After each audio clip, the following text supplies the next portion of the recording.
Hello and welcome back. Yes, this is part 1 of the Trumpeter 1/32 scale TBM3 Avenger build. Now, as you can see right now and what you've read, yes, we are dealing with the engine and the engine only in this video.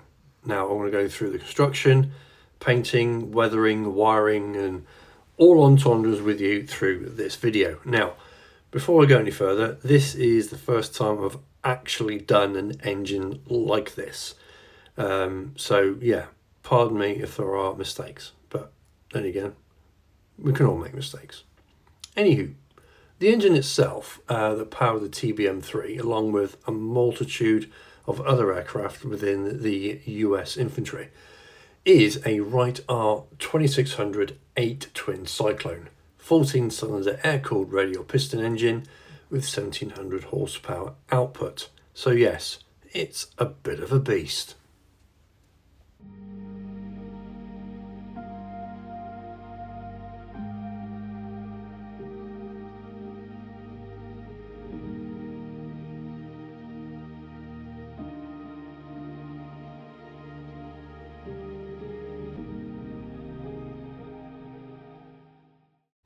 So, with the main construction of the engine is pretty self-explanatory.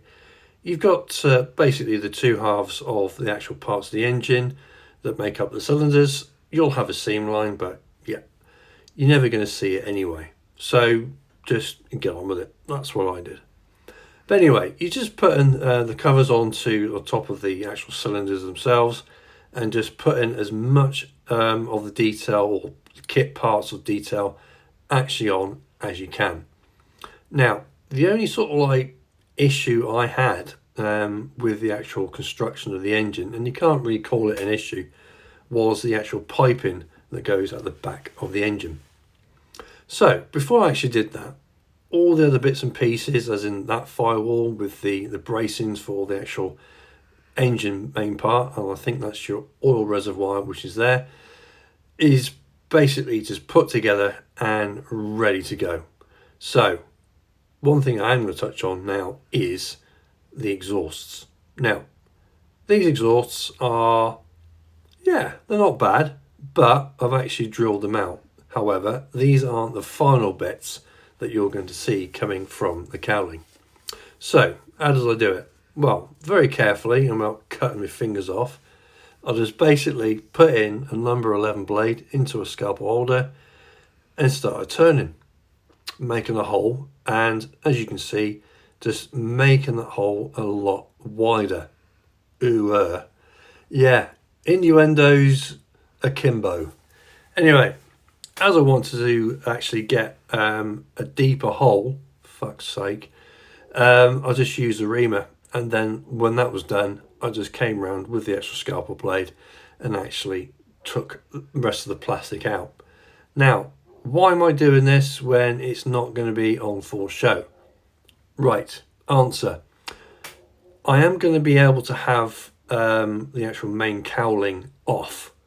So, with the engine as it is, this is the reason why I've gone that little bit further with the detailing. So, yeah, take that as you wish. But yeah, I just wanted to try and get best of both worlds out of this kit. So I'm going to be able to have the cowling on and off. So let's just get on with the construction.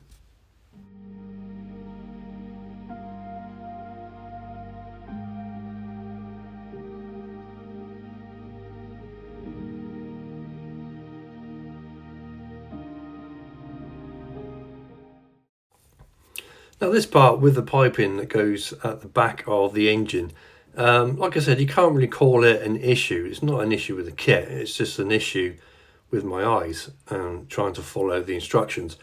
If you are a moron like me, then the best thing to do is just to really just take your time and make sure that you're putting the right pipe into the right hole. God's sake. So yeah, just make sure you get the old pipe in the right hole. Yeah, nice one. So yeah, I'll leave you with it.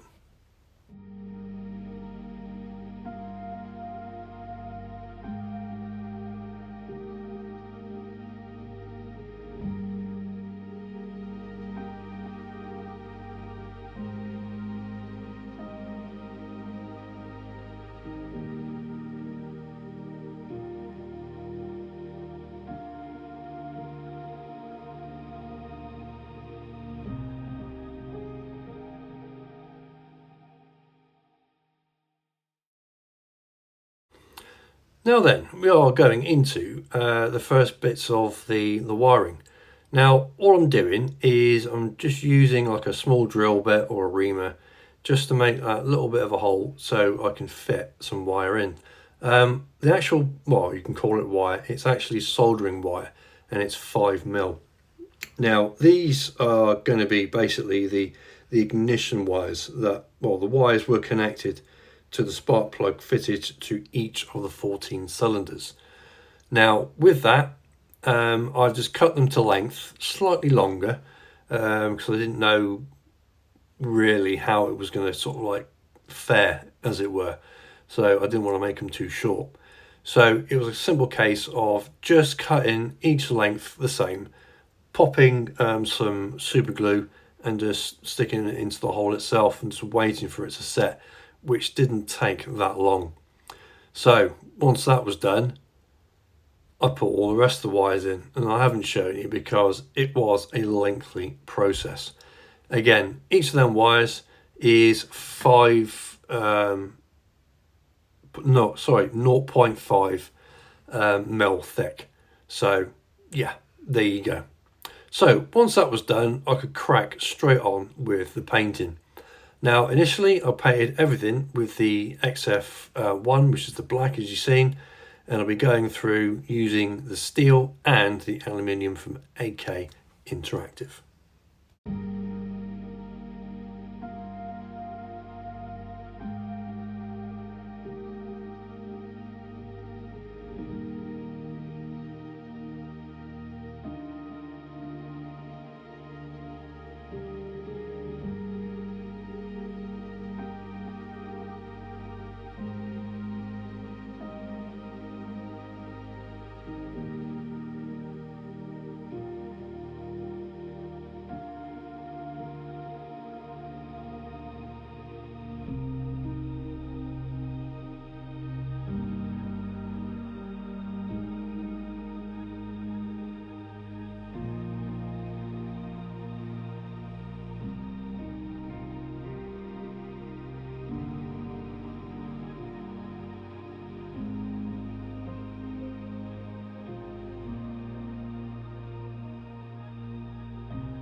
So once the black was dry, it was straight into steel.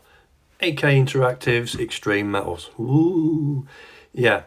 So when you're using this, I tend to find that just applying it in thin coats or multiple thin coats actually does a very, very good trick. It is a question of just going round and round and round.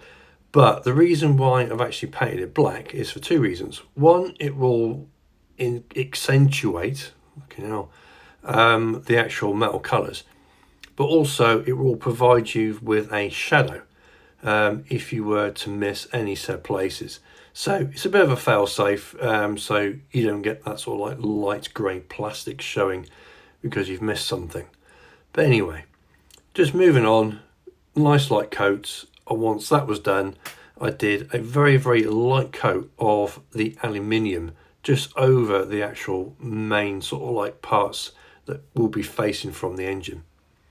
So once that was drying, I went straight on to the interior colour, which I've used the Hatakas, which you can just see in the background there. Yeah, it's a case of sort of like black basting. It does take a while, but you do get quite a nice sort of like ending to it. Sort of like it's mottled, it's been used, and it's sort of like the first stages of, let's say, wear and tear.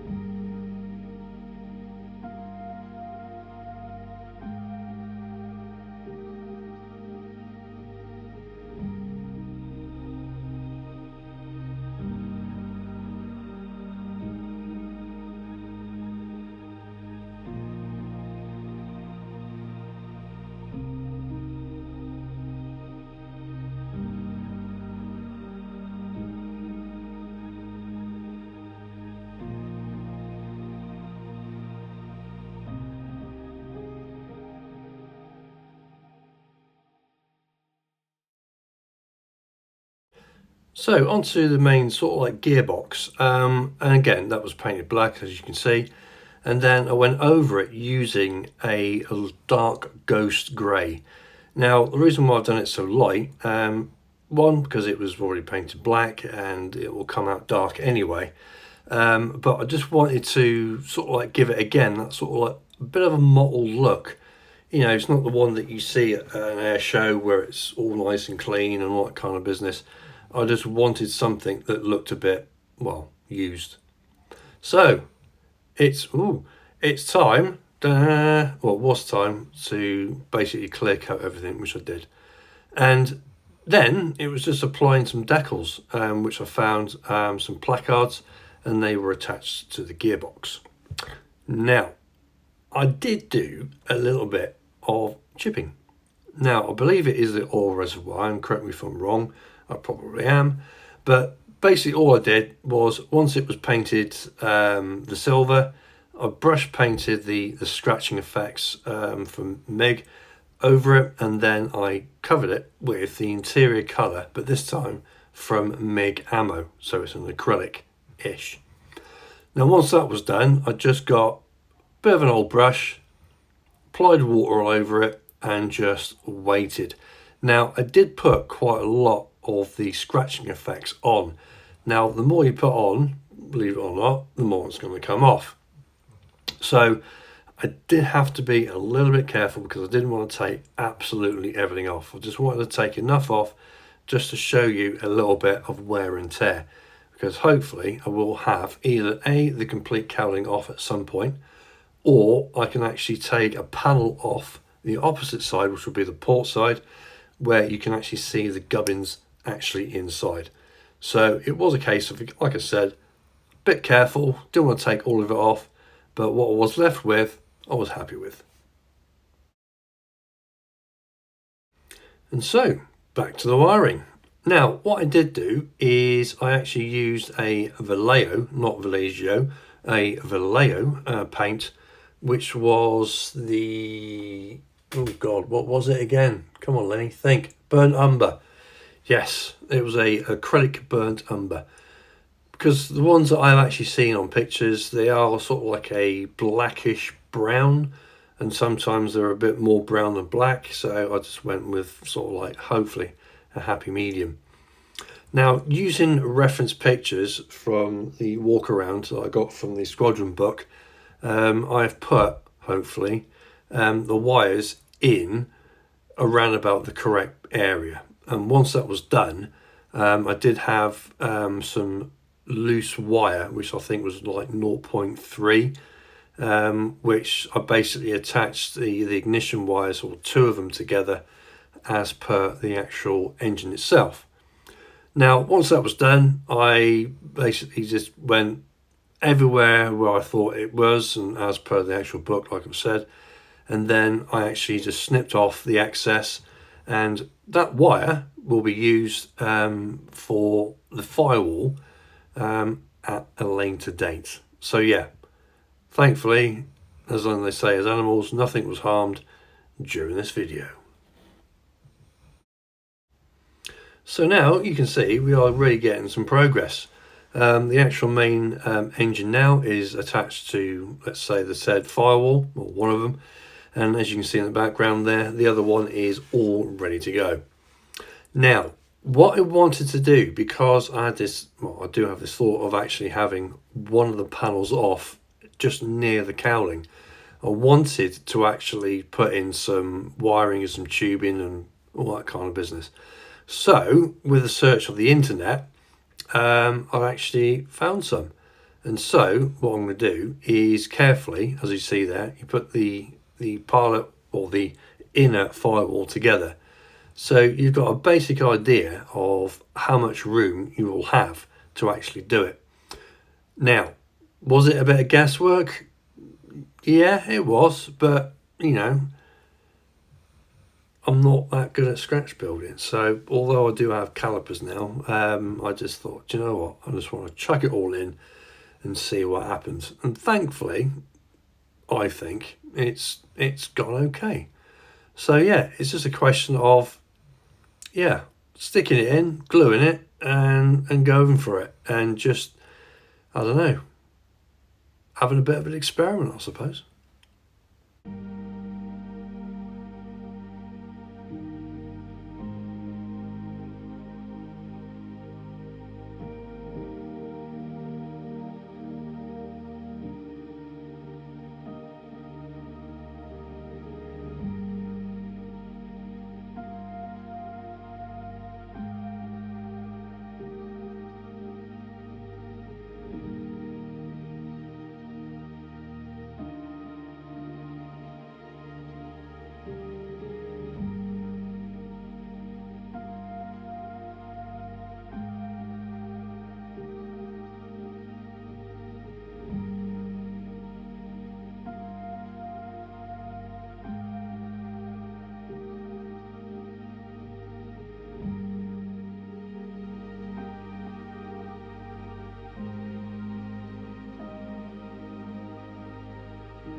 So then, now you've finished your mass hysteria over my crappy scratch building, it's basically time to stick in the last bits and pieces, as in securing the other firewall with the engine brace and the actual other parts, which I don't know what they are itself, to do with the engine, I would imagine.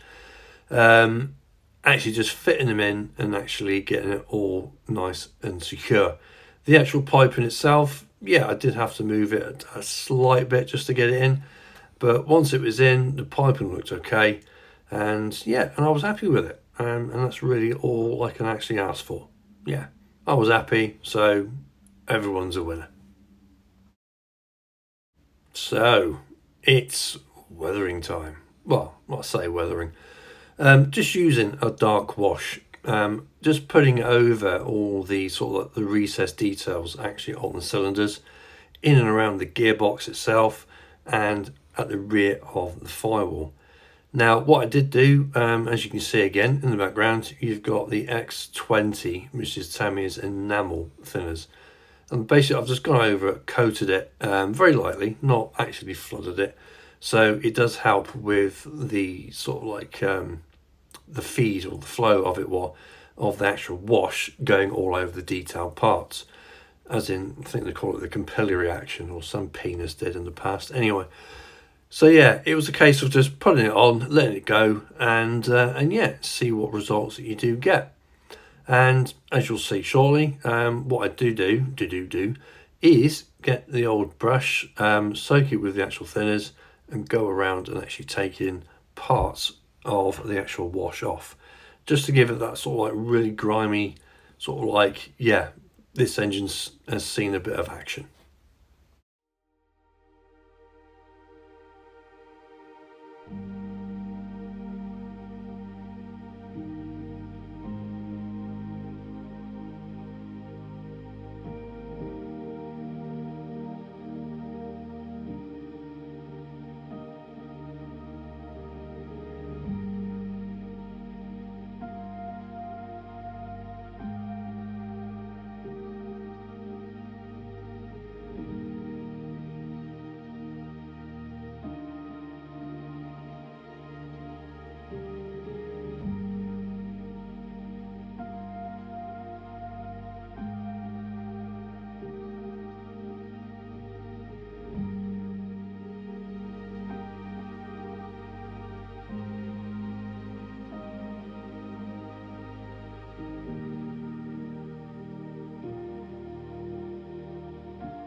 So ladies and gents, that's it. That's the engine done.